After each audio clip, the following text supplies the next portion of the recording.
Hey friends, if you encounter this issue where there is no sound in Spotify on Windows 11, then please watch this video.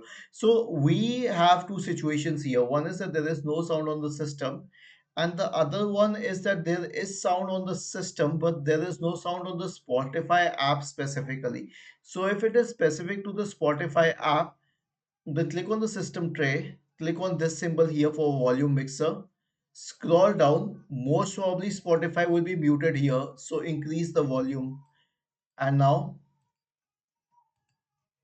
as you can see, it must have played the sound. Okay, this is how you can increase it. And one more thing that you can try is obviously to update the drivers. Search for device manager in the Windows search bar and go to device manager, and then expand the list of audio drivers. Right click and update each and every audio driver. Okay, I'll show it for two or three here. You can update all of them.